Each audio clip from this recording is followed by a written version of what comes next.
Maayong buntag mga kaboy hamloy. Kitang mga content creator, makakita ta sa mga followers, lipay kita.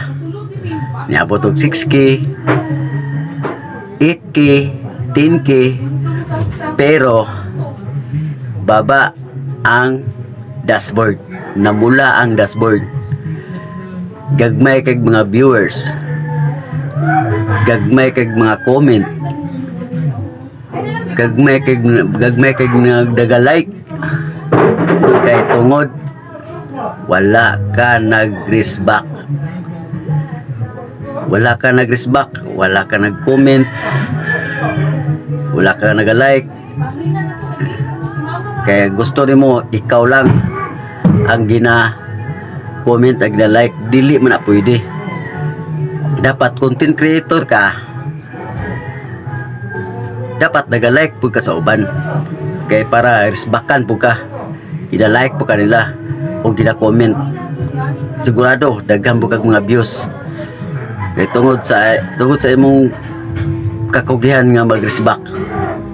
Oh, daga kong mga kita sa Facebook nga hanyo-hanyo pa nga, please like, comment, share. O usap ko ana sa una pa, diga ko please like, comment and share, pero nasabtan niya na ako dahil nasabtan ako. Dapat niya mag-respect, mag-comment ka sa uban, mag-like po ka sa uban. Tanaw po mga views niya, tanaw mga views niya. Ayaw ibaliwala ang mga views. Tanaw mga views niya. Kung di ka ganahan, wala ba lang. Kung medyo ganahan ka, like lang ka, comment. Ana ra ng mga content creator. Uban nga maglikramo nga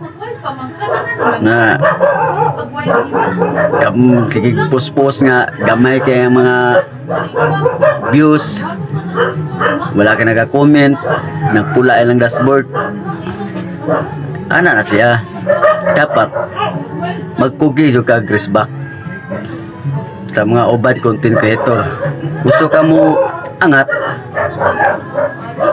dapat mutabang ka. Ana ra na mao na gusto ni Meta, magtinabangay ta mga content creator. Kay dili si Meta, dili gusto si Meta nga makasarili. Dapat mutabang ka.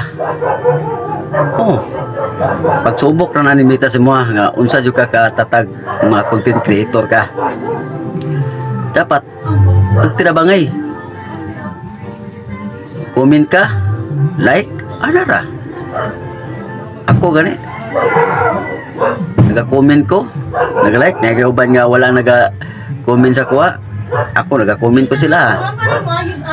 At least nga sila nakaila sa kuha. Ako nakaila po sila ha. Ana ra ta mga content creator.